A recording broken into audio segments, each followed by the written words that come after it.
See, in last lecture we were studying about the political interview, right?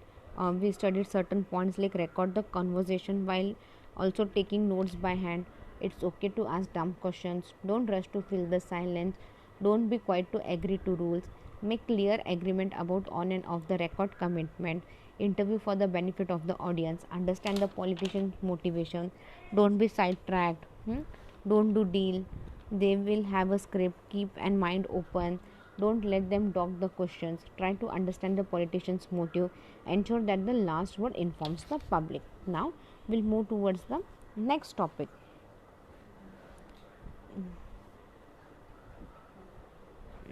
Page number 18 था ये. Okay, that is the contemporary of legislation. Press law are the law concerning the licensing of books and the liberty of expression in all product of the printing press, especially newspaper. See, press laws क्या है? Press laws are the laws जिसके अंदर अपने को क्या है, licence book अगर आपको छापनी है तो उसके लिए लाइसेंस लगेगा. फिर आप सब कुछ एक्सप्रेस कर सकते हो प्रिंट मीडिया में एंड ऑल, स्पेशली न्यूज़पेपर में.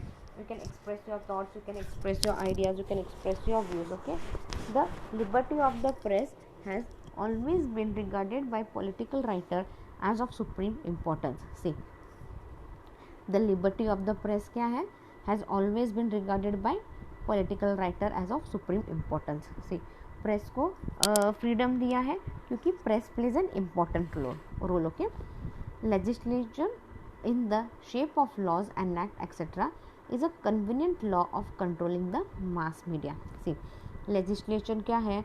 In the shape of laws and act. Legislation in the shape of law and act क्या है? It is a proper way, convenient way of controlling the mass media. Many countries have tried this method since long time now. See, बहुत से countries ने क्या किया है? बहुत से countries have tried this for a long time. Other means of suppressing media freedom are oppressive measures like raids, seizures, arrests, fines, etc. Only few countries like the USA have ensured freedom of media in direct manner. See, other means of suppressing media freedom. बहुत जगह क्या है, media freedom को एक restrictions लाई है. जैसे कुछ measures like raids, arrest, fines, हाँ, इन सब पे आप बहुत ज़्यादा नहीं लिख सकते. Country like USA have ensured freedom of media in direct manner. बाकी यूएसए में क्या है, मीडिया को फुल फ्रीडम है हर मैनर में. Most countries like India have some indirect measure. See, India में कैसे है, इनडायरेक्ट मेजर्स है. Almost all country have provision that impose restrictions in a reasonable manner. See, हर कंट्री क्या करती है, यहाँ पे मीडिया पे कुछ रिस्ट्रिक्शंस लाती है, कुछ डायरेक्टली लाती है, कुछ इनडायरेक्टली लाती है, but it goes on. Indian press laws. In general, press freedom means freedom unless specifically prohibited by law. See, in general, freedom means freedom unless specific prohibited by law to gather, print and publish information and a set of technologies in pursuit of such objective to claim and gain access to information.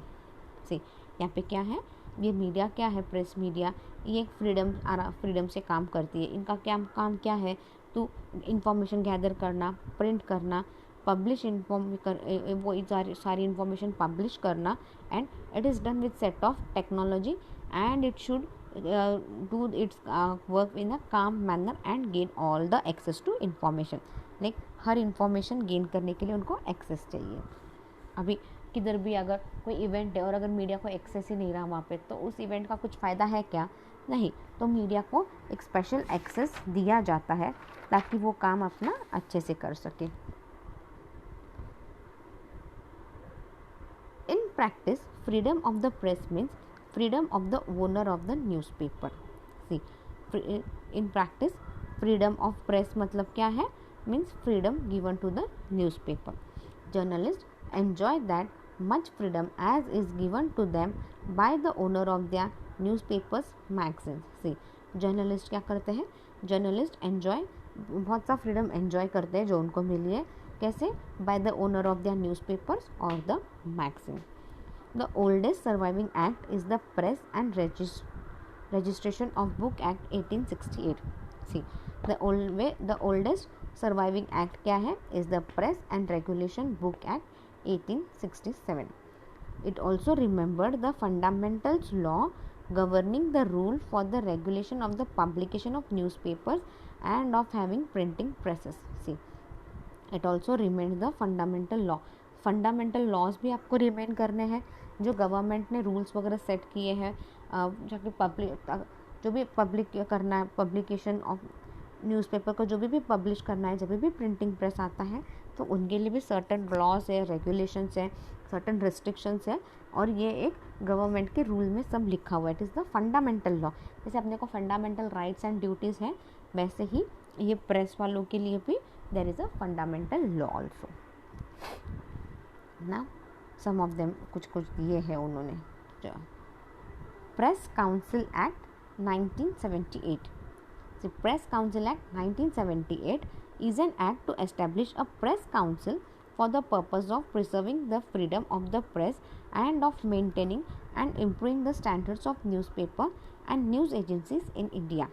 See, ये act क्यों establish हुआ है, ताकि with the press council for the purpose of, ताकि एक purpose से establish किया है ताकि फ्रीडम, जो न्यूज़पेपर वालों को जो प्रेस को एक फ्रीडम दी है वो आप प्रिजर्व कर सको, मेंटेन कर सको, और स्टैंडर्ड्स जो हैं आपके लाइक प्रिंटिंग के, न्यूज़पेपर सारे इंफॉर्मेशन कलेक्ट करने के, वो आप स्टैंडर्ड इम्प्रूव करो और नई नई एजेंसीज आए ताकि नई नई न्यूज़ एजेंसी इन इंडिया वो एस्टेब्लिश हो सके आराम से. It extends to the whole of India and this act, ये जो एक्ट है it is applicable to the whole of India. Under the Press Council Act 1978, the councils by the name of Press Council of India has been established with effect from 1st March 1979. See, ये जो Press Council Act 1978 क्या था, the council by the under the ये act के अंदर ये council form हुआ था for the Press Council of India. It has been established the effect, और इसका इफेक्ट कब से चालू हुआ, that was in the 1st March 79. The council is a body corporate having perpetual succession. See, ये council क्या है, ये काउंसिल क्या है, इट इज़ अ बॉडी है जिसको परपेचुअल सक्सेशन है, मतलब कंटिन्यूस सक्सेशन चलता है. लाइक अगर प्रेस का मालिक मर गया तो उसका बेटा लेगा या उसका भाई, ये कंटिन्यू प्रोसेस में चलते रहता है. The council consist of chairman and 28 new members. See, ये काउंसिल जो है, जैसे अपन बोलते हैं काउंसिल ऑफ मिनिस्टर्स है, हर एक का रेलवे मिनिस्टर का उनका एक काउंसिल है, ऐसे हर चीज़ का एक काउंसिल रहता है. वैसे ही प्रेस वालों का भी काउंसिल है. अब ये काउंसिल में कितने लोग रहते हैं, ऑब्वियसली एक चेयरमैन रहेगा, क्योंकि बिना चेयरमैन के तो कोई काम नहीं कर पाएगा. अगर सिर्फ मेंबर्स ही रहेंगे उसमें और कोई हेड ही नहीं रहेगा तो कैसे काम होगा अच्छे से. So obviously there would be one chairman and 28 members. कितने मेंबर्स रहेंगे, there would be 28 members. Section 13 of the Press Council Act lays down the objectives and the functions of the council. See, section 13. Section 13 of the Press Council Act. Press Council Act का section 30 क्या है, it lays down the objects and function of the council. Now second point, defamation simply means tarnishing somebody's image. See, defamation means simply terminishing somebody's image. It is an inquiry to a man's reputation. ये क्या है, ये एक inquiry है किसी के reputation में. It means speaking or writing something damaging or diminishing the status of personality or prestige of a person or an organization. यहाँ पे क्या हो गया, इट मीन्स क्या है, इट मीन्स स्पीकिंग और राइटिंग समथिंग, बोलना या कुछ ऐसा लिखना जिससे क्या हो गया, स्टेटस और पर्सनैलिटी और प्रेस्टीज ऑफ द पर्सन और एन ऑर्गेनाइजेशन हार्म हो. There are 2 types of defamation, that is the libel, it is written in the form of defamation, and slander, it is spoken form of defamation. किसी की image का खराब करना, इसको बोलते हैं डिफामेशन. अभी उसमें भी 2 types बोले हुए हैं, एक तो libel, it is in the writing form, और एक तो स्लैंडर, ये क्या है, it is in the spoken form. Now we'll move towards the third point, that is the Official Secret Act. Official Secret Act consolidate the law relating to official secret and dealing with the offense like spying and wrongful communication of secret information. See, Official Secret Act क्या हुआ यहाँ पे? It is about the official secret. Officers के secret के बारे में है, और and deals with offence like spying and wrongful communication of secret information. और ये किसके बारे में है? ये अगर आप किसी पे नज़र रखो और रॉन्ग कम्युनिकेट मैसेज करो या सीक्रेट इन्फॉर्मेशन किसी को रॉन्गली कम्युनिकेट की जाती है तो उसके लिए ये एक्ट बनाया गया है. In India it has been widely demanded that Section 3 of the Official Secret Act, which inhibited free reporting, should be done away with. See, India में क्या है, उसको बहुत डिमांड है. बहुत बार क्या है, बहुत सारी चीज़ें सीक्रेट रहती है, तो फ्री रिपोर्टिंग दिया आपको, हर चीज़ को फ्री एक्सेस दिया, तो इसका मतलब ये है क्या, आप हर बातें रिवील करो नहीं, कुछ बातें आपको भी सीक्रेटली रखनी चाहिए. Right. It prescribe a punishment with imprisonment up to 5 years or fine or with both for the person who voluntarily receive or communicate any official secret. See, अगर सीक्रेट जो भी सीक्रेट बातें हैं, अगर आप किसी को बोल दो, हाँ, और वो मिसकम्युनिकेट हो जाए किसी को सारे, तो क्या है, आपको 5 years की इम्प्रिजनमेंट मिल सकती है. You will get the punishment, fine और इम्प्रिजनमेंट अप टू 5 years. सी, बहुत बार क्या रहता है, गवर्नमेंट के बहुत से सीक्रेट बातें वगैरह रहती है, स्पेशली डिफेंस मिलिट्री में क्या है, आप प्रेस को अलाउ करते हैं बट एक लिमिट तक अलाउ करते हैं, बट उस लिमिट में भी उनको कभी कभी क्या है, बहुत सी कुछ सीक्रेट इन्फॉर्मेशन पता चलती है. पता चलती क्या करते हैं, वो तुरंत किसी और को बोलते हैं and all it goes on. But क्या होता है, सीक्रेट इन्फॉर्मेशन बाहर गई तो क्या होगा, there will be a lot of issue. तो जो ये काम कर रहा है उसको क्या मिलेगा, इम्प्रिजन मिलेगा 5 years का, और फाइन, कभी कभी दोनों भी हो जाता है. The act does so without defining an official secret. हाँ, अगर आप पूछो ऑफिसर को, मेरे को ये बातें पता चली है, ये सच्ची है क्या, तो मेरे न्यूज़पेपर में पब्लिश कर सकता हूँ क्या, मैं ये बाहर कम्युनिकेट कर सकता हूँ क्या, अगर आप ऑफिसर को पूछो और पूछ के करो तो then it is fine. But if it is done without permission, without telling anyone, then it is a crime, it is an offense.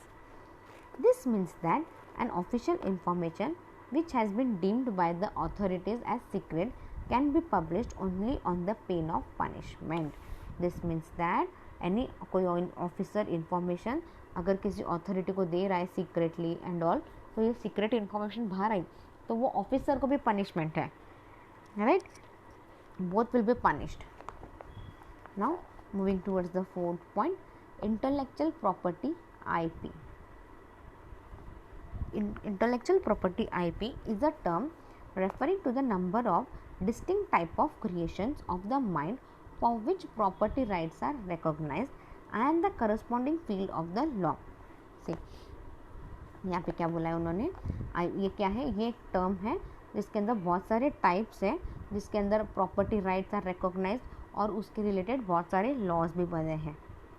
Under intellectual property law, owners are granted certain executive rights to the variety of intangible asset such as musical, literacy and artistic works, discoveries and inventions and words, phrases, symbols and design. See, under यह property law के अंदर क्या है, owners को बहुत से executive right मिले रहते हैं ताकि आपके इंटेंजिबल एसेट्स है such as like musical, literacy, artistic work, उनको आप डिस्कवर करो, नए नए इनोवेशंस लो और सिम्बॉल्स, डिज़ाइंस बनाओ उस पर एंड ऑल. सी, बहुत लोग क्या करते हैं, बहुत लोग डिज़ाइनिंग का काम करते हैं. हाँ, वो उनके पास इंटेंजिबल एसेट है ना उनका, हाँ, वो इनबॉर्न एसेट है, वो एक उनके पास पैसा कमाने का सोर्स है. डिज़ाइनिंग के थ्रू आजकल लोग बहुत पैसा कमा रहे हैं. आज अपना टेक्नोलॉजी इतना बढ़ गया है ना, तो डिज़ाइनिंग में भी नई नई चीज़ें आती हैं.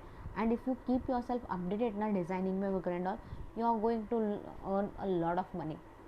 सी, कार डिज़ाइनिंग के लिए अलग पैसा रहता है. इनफैक्ट मेनू कार्ड डिज़ाइन करना है ना किसी होटल का, उसके लिए भी पैसा है. अभी तो मेनू कार्ड अगर आप डिज़ाइन कर रहे हो किसी होटल के लिए, उसके लिए पैसा है. अब साबुन का शेप कैसा रहेगा, आपका सोप कैसा रहेगा, सोप डिज़ाइनिंग भी एक अलग फील्ड है डिज़ाइनिंग में. So this is nothing but an आपका एक एसेट है, हाँ, म्यूज़िकल। अगर आपको म्यूज़िक में इंटरेस्ट है, सिखाने में वगैरह, एंड आपका आवाज़, ये सारा, अगर आपका आवाज़ बहुत अच्छा है, आप म्यूज़िक में, वॉइस में आगे बढ़ रहे हो म्यूज़िक में वगैरह, तो क्या है, it is your intangible asset ना, कोई आपसे चुरा नहीं कर सकता ये सारा। Common type of intellectual property includes copyrights, trademarks, pattern, industrial design rights and trade secrecy in some jurisdiction. See, common types of intellectual property includes, अभी कॉमन टाइप्स ऑफ प्रॉपर्टी क्या रहेगी इसमें, उसमें ट्रेडमार्क रहेगा, कॉपीराइट्स रहेगा, patents रहेगा, industrial design rights रहेगा and trade secrecy in some jurisdiction. Although many of the legal principles governing intellectual properties have evolved over centuries, it was not until the 19th century that the term intellectual property began to be used, and not until the last 20th century that it's becoming commonplace in the United States. See, although क्या है, बहुत से legal principles हैं जो govern करते हैं intellectual properties, but इतना साल उसको इतना इम्पोर्टेंस नहीं रहा, बट आफ्टर 19th सेंचुरी क्या है, ये जो टर्म है इंटेलेक्चुअल प्रॉपर्टी अपन ने यूज़ करना चालू किया, और आज भी 20th सेंचुरी में भी अपन यूज़ कर रहे हैं, और it is one of the common, और इसका सबसे ज़्यादा यूज़ कहाँ पे हो रहा है, यूनाइटेड स्टेट में। United state became the common place here. RNI came into beginning on 1st July 1956 on the recommendation of the first Press Commission in 1953 and by amending the Press and Regulation of Books Act 1867. See, RNI, when it came into existence, it came to the existence on 1st July 1956 on the recommendation of the first Press Commission in 1953. See, first press commission हुआ था, उनका recommendation, उन्होंने recommendation किया था इन 1953, और press regulation, press and registration of book act 1867 it was amended मतलब उसके अंदर कुछ चेंजेस लाए गए थे, राइट। ये चेंजेस कब लाए उन्होंने, जब उनका फर्स्ट प्रेस कमीशन हुआ था, उसके अंदर उन्होंने press and regulation, press and registration of book act 1867 इसमें चेंजेस किए थे। The press and registration of book act contain the duties and functions of the RNI। See, the press and the registration of book act, इसमें क्या है, इसके अंदर duties and functions of the RNI लिखे गए हैं। On account of some more responsibilities entrusted upon RNI during all these years, the office is performing both statutory as well as some non-statutory functions. See, भले ही आपको इसके अंदर सारे duties functions लिखे हैं, उसके अलावा भी आपकी कुछ रिस्पॉन्सिबिलिटी आपको दी हुई है RNI ने। अब in coming years, during all this years क्या है, आपको कुछ रिस्पॉन्सिबिलिटी भी दी है RNI ने। तो क्या है, वो जो ऑफिस जो फिर ऑफिस में क्या करते हैं अपन, both statutory as well as non statutory functions करते हैं। Now the last point is the censorship. Censorship is the control of speech and other form of human expression. See, censorship क्या है, censorship is the control of speech and other form of human expression. In many cases it is exercised by governing bodies. See, censorship यानी आप जो बोल रहे हो, जो आप काम कर रहे हो, आप जो एक्सप्रेशंस दे रहे हो, उस पर थोड़ा सा कंट्रोल करती है मीडिया को क्यों कंट्रोल करना ज़रूरी है? कभी कभी बहुत मीडिया को फ्रीडम दे दिया तो कभी कभी मिसयूज़ भी होता है। इसके लिए सेंसरशिप क्या है, it is nothing but a control of speech and other form of human expression. In many cases, और बहुत से केसेस में क्या है, गवर्निंग बॉडीज़ ये इम्पोज करते हैं, ये एक्सरसाइज करते हैं। The visible motive of censorship is often to stabilize or improve the society that the government would have control over. See, the visible motive of censorship क्या है, एक तो क्या है, स्टेबलाइज करना और अपनी सोसाइटी को इम्प्रूव करना, and even government make sure that it controls over everything. It is most commonly applied to act that occur in public circumstances and most formally involves the suppression of ideas by criminalizing or regulating expression. See, it is most commonly appeal to act that occur public circumstance में जो आते हैं, और इनका एक motive क्या रहता है, ताकि क्रिमिनलाइजेशन कम हो और सब कुछ प्रॉपरली एक्सप्रेस हो. Furthermore, discussion of censorship often include less formal means of controlling perception by excluding various ideas from mass communication. See, आगे अपन डिस्कस करने जाए तो सेंसरशिप क्या है, less formal means of controlling perception है. ये एक फॉर्म है जिसके अंदर कम कंट्रोल होता है परसेप्शन और आइडियाज़ फ्रॉम मास कम्युनिकेशन, और जो आइडियाज़ आते हैं मास कम्युनिकेशन को, that everything is excluded here. See, today we have completed this topic, contemporary of the legislation. In next lecture, we'll study the global law while conducting political journalism. If you have any doubt, mail me on my mail ID. Thank you.